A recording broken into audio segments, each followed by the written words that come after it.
नमस्कार विद्यार्थी मित्रांनो, आपण सॅटचा जो पेपर झाला आज NMSचा जो सॅटचा पेपर आहे त्यातली जी बी हा जो संच आहे त्याच्यातला आपण 71 नंबरचा गणितचा प्रश्न घेतोय। त्याच्यामध्ये आपल्याला वर्तुळाचं केंद्रबिंदू दिलं होतं O, वर्तुळाची त्रिज्या दिली होती 10 सेंटीमीटर आणि वर्तुळाच्या केंद्रबिंदूपासून जीवेचं अंतर दिलं होतं 6 सेंटीमीटर आणि त्या जीवेची लांबी विचारली होती। तर या प्रश्नामध्ये काय करायचं आहे आपल्याला, या OBचा वर्ग वजा OMचा वर्ग बरोबर आहे MBचा वर्ग आणि MBची दुप्पट केली तर आपल्याला AB निघते। मग आपल्याला इथं OB किती आहे 10, म्हणून 10चा वर्ग वजा 6चा वर्ग दॅट इज ते येतं 100 वजा 36, तर त्याचं उत्तर येतं 64, जी की कोणाची किंमत आहे MBच्या वर्गाची 64 आणि म्हणून MB बरोबर किती येतं आहे 8। मग MB जर 8 सेंटीमीटर असेल तर त्याच्या दुप्पट काय असेल AB आणि म्हणून उत्तर या ठिकाणी 16, ऑप्शन नंबर 2 त्याचं उत्तर आहे। मग त्याच्यानंतर पुढचा जो प्रश्न होता की आपल्याला एक आकृती दिली होती आणि त्या आकृतीमध्ये आपल्याला परिमिती काढायची होती। तर आपल्याला माहिती होतं हे 10 सेंटीमीटर दिलं हे 15 सेंटीमीटर दिलं हे 5 सेंटीमीटर दिलं हे 15 सेंटीमीटर दिले। तर आपल्याला माहिती आहे हे अख्खं म्हणजे काय असणार, ही लांबी आणि ही लांबी, तर ही आहे 15 आणि ही सुद्धा आहे 15, म्हणजे 15 आणि 15 30 आणि तुम्हाला माहिती आहे हे एवढं 10 आहे आणि हे परत 5 आहे, म्हणजे 10 आणि 5 15, हे 15 आणि हे 30, एवढेच एक माप आपल्याला काढायची होती, बाकीचे तर दिलेलीच आहेत। मग हे 30 आणि 10 40, 40 आणि हे 15 आणि 5 म्हणजे 20, हे 30 10 40 40 आणि 20 60, 60 आणि हे 15 आणि 15 30, 60 आणि 30 90, म्हणून ऑप्शन नंबर 1 90 हे या ठिकाणी त्याचं उत्तर आहे। आणि सगळ्यात सोपा प्रश्न विचारला होता की -7 आणि -2 यापैकी मोठं कोण आहे, तर आपल्याला माहिती आहे की -2 हे -7 पेक्षा मोठे आहेत, म्हणून ऑप्शन नंबर 2 हे या ठिकाणी त्याचं उत्तर होतं।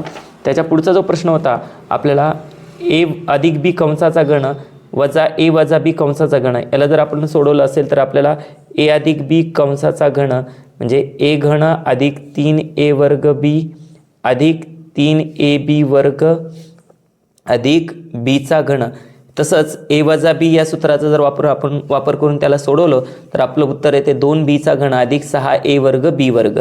त्याच्यानंतर आपल्याला M आणि MN म्हणजे n समप्रमाणात आहे यमच्या आणि यांच्या व्हॅल्यू दिल्या होत्या आणि यांची परत एक व्हॅल्यू दिली होती आणि यमची व्हॅल्यू काढायची होती। तर आपल्याला माहिती आहे ज्यावेळेस समचलन असतं तर त्यावेळेस काय असतंय, तिरकस गुणाकार असतो। मग आपल्याला माहिती आहे M 3 असताना n किती आहे 12, मग जेव्हा n 20 असतं तेव्हा m आपण काय मानू, y मानू। आणि मग जर आपण पाहिलं तर इथं y बरोबर काय येईल, तर y बरोबर येईल 3 गुणिले 20 भागिले 12, 3 1 3, 3 चौक 12, 4 1 4, 4 5 20, म्हणजे याचं उत्तर येतं ऑप्शन नंबर 2 5। आता तिने एक अतिशय साधा प्रश्न विचारला होता 76 नंबरचा की माझ्या मित्राचं वय माझ्या वयाच्या निम्म्यापेक्षा 5 वर्षांनी जास्त आहे आणि माझं वय x वर्ष असेल तर मित्राचं वय किती। आता मित्राचं वय किती आहे, माझं वय x आहे, त्याच्या निम्म्यापेक्षा म्हणजे अर्ध्यापेक्षा, ने जास्त म्हणलं की अधिक घ्यायचं, म्हणजे उत्तर येतं x/2 अधिक 5, ऑप्शन नंबर 4 मध्ये या ठिकाणी त्याचं ते उत्तर आहे। म्हणजे बघा ना, मित्राचं वय किती आहे, अर्ध्यापेक्षा 5 वर्षांनी जास्त आहे माझ्यापेक्षा, माझं वय x असेल तर माझं निम्म वय म्हणजे x/2, त्याच्यापेक्षा 5 ने जास्त म्हणजे अधिक 5, म्हणून उत्तर येते x/2 अधिक 5। आपल्याला आता इथं हे दिलं होतं की त्याला संक्षिप्त रूपामध्ये आता 40mचा वर्ग 40लाच लिहू शकतो मी, 40लाच लिहू शकतो 4 गुणिले 10 आणि mच्या वर्गाला लिहू शकतो m गुणिले m। तसंच 30mचा घन आहे तर त्याला लिहू शकतो 3 गुणिले 10 आणि mचा घन म्हणजे m गुणिले m, तर हे 10 आणि हे 10 कॅन्सल होतं, 1m 2m 1m 2m cancel होतं, म्हणजे वरती राहतं 4/3m, हे या ठिकाणी त्याचं उत्तर आहे ऑप्शन नंबर 1 मध्ये। त्याच्यानंतर आपण पुढच्या प्रश्नाकडे जातोय। पुढचा प्रश्न आहे आपल्याला 0.125चं घनमूळ काढायचं होतं। मग आपल्याला माहिती आहे 125चं घनमूळ काढलं तर ते येतं 5, पण घनमूळ करताना दशांश चिन्ह 3च्या बदल्यात 1 आणि मुलीकडनं 3 स्थळ आहे तर त्याच्या बदल्यात 1 स्थळ आणि म्हणून त्याचं उत्तर येते 0.5, जे की ऑप्शन नंबर 3 मध्ये आहे। त्यानंतर आपल्याला 5000 रुपयाचं 3 वर्षाचं चक्रवाढ व्याज दिले 6655 रुपये, त्यावरनं आपल्याला त्या व्याजाचा दर काढायचा आहे। तर याला आपण जर सॉल्व केलं तर उत्तर येते या ठिकाणी 10। तर आपल्याला काय सूत्र माहिती नाही, A बरोबर आहे P गुणिले 1 अधिक R/100 त्याचा घात n, या सूत्राने जर आपण सोडवलं तर A आपल्याला दिलेलं आहे, A किती आहे 6655 दिलेलं आहे, P किती आहे 5000 गुणिले 1 अधिक R/100 त्याचा घात किती आहे तर 3 आहे। ह्याला जर सोडवलं तर आपलं उत्तर येतं या ठिकाणी 10%। आता आपल्याला म्हणजे त्याचा सविस्तर व्हिडिओ आपण नंतर बनवणार आहोत, सध्या तुम्हाला उत्तर माहिती व्हावीत म्हणून हा व्हिडिओ बनवतोय आपण। त्यानंतर आपल्याला एक आकृती दिली आहे, यम आणि एन एकमेकींना समांतर आहेत.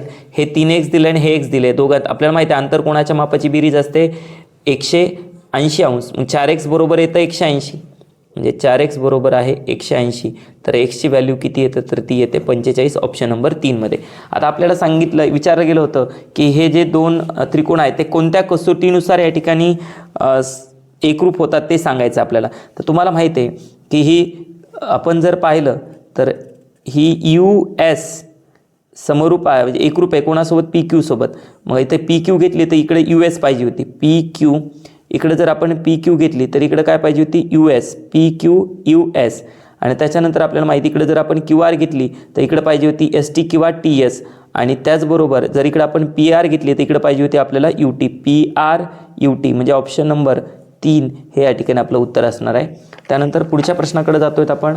आपल्याला x वजा 20 आणि x अधिक 30 हे कोटिकोण आहेत. कोटिकोणाच्या मापाची बेरीज असते कोटिकोण म्हणजे 90 असते त्यांची बेरीज. म्हणजे x वजा 20 अधिक x अधिक 30 बरोबर आहे 90. तर x आणि x काय होतात 2x आणि 30 मधनं 20 गेलं तर राहतं 10 बरोबर आहे 90. म्हणजे 2x बरोबर किती येतं तर 2x बरोबर येतं 80. ह्या 90 मधनं 10 मायनस केलं तर आता 80. x बरोबर किती येतं या ठिकाणी मग 40. म्हणजे 80 भागिले 2 म्हणजेच किती येतं 40.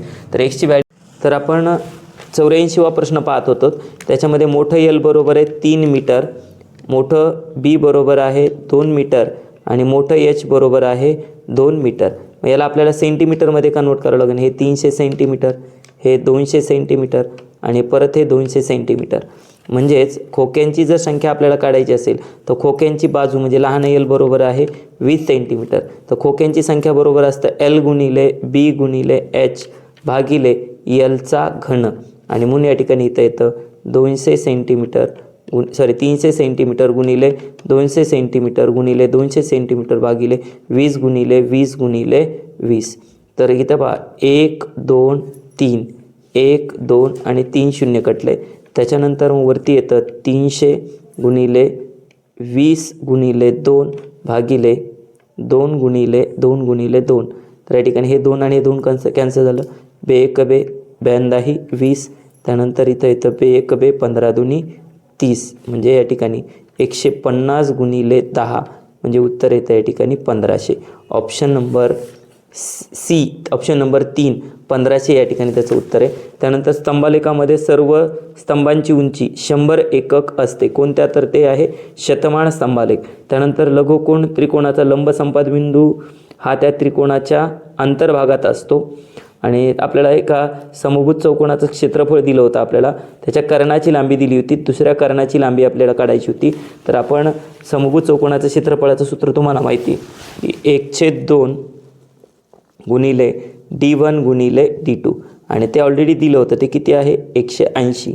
मग हे 180 बरोबर आहे 1/2 गुणिले एक कर्ण दिला होता 24 आणि दुसरा कर्ण काढायचा होता. म्हणजे इथं किती येईल तर इथं राहील 12. मग या ठिकाणी 180 भागिले 12 बरोबर येतं D2. मग आपल्याला 180ला जर 12ने भाग दिला तर 12 1 12 आणि 12 पंचे 60. तर या ठिकाणी त्याचं उत्तर येतं 15 ऑप्शन नंबर 4. त्यानंतर पुढचा जो प्रश्न आहे तो आहे की एक छापील किंमत दिली आहे 1700 रुपये आणि विक्री किंमत दिली आहे 1540 रुपये. तर सूट दिली आहे. तर 1700मधनं 1540 वजा केले तर उत्तर येतं 160. त्यानंतर आपल्याला यमचा वर्ग वजा एनचा वर्ग भागिले यम अधिक एन कंसाचा वर्ग. तर इथं वरती सूत्र वापरायचं आपल्याला एचा वर्ग वजा बीचा वर्ग म्हणजे ए अधिक बी एका कंसात ए वजा बी दुसऱ्या कंसामध्ये आणि इथं ए अधिक बी कंसाचा वर्ग होता म्हणजे त्याला यम अधिक एन एका कंसात आणि यम अधिक एन दुसऱ्या कंसात. तर हे यम अधिक एन आणि यम अधिक एन कॅन्सल होईल. मग इथं राहील एम वजा एन छेद एम अधिक एन असं ऑप्शन नंबर 1 मध्ये त्याचं उत्तर आहे. आणि इथं आपल्याला 90व्या प्रश्नामध्ये चौकोन ABCD आयात होता. त्याच्यामध्ये ACची लांबी आहे 5 वर्गमुळात 3 आणि ABची लांबी आहे 5 वर्गमुळात 2. तर आपल्याला ADची लांबी या ठिकाणी काढायची होती. ADची लांबी काढायची होती म्हणजे BCची लांबी काढायची होती. इथं जर आपण पायथागोरसचा प्रमेय वापरला तर इथं आपल्याला डायरेक्ट निघू शकतं BCचा वर्ग बरोबर आहे AC वर्ग वजा ABचा वर्ग. आता AC किती आहे 5 वर्गमुळात 3 कंसाचा वर्ग आणि आहे 5 वर्गमुळात 2 कंसाचा वर्ग. म्हणजे हे तर 25 गुणिले 3 आणि हे तर 25 गुणिले 2. 25 जर आपण कॉमन काढले तर 3 वजा 1 म्हणजे 25 गुणिले 3 वजा 2 हे 25 तर कॉमन काढले आपण, ह्या 3मधून 2 वजा केलं तर 1 राहतं, म्हणजे 25 गुणिले 1 म्हणजे उत्तर येतं या ठिकाणी 25 सेंटीमीटर. ही कशाची किंमत आहे? BCच्या वर्गाची, आणि म्हणून BC बरोबर किती येतं तर 5. ऑप्शन नंबर 2 हे त्याचं उत्तर आहे. तर हे आहेत संभाव्य प्रश्नांची उत्तरं देण्याचा आपण प्रयत्न केलेला आहे. तर याच्यामध्ये काही दुरुस्ती असेल तर निश्चितच तुम्हाला कळवलं जाईल. पुरतसा थांबतो. धन्यवाद.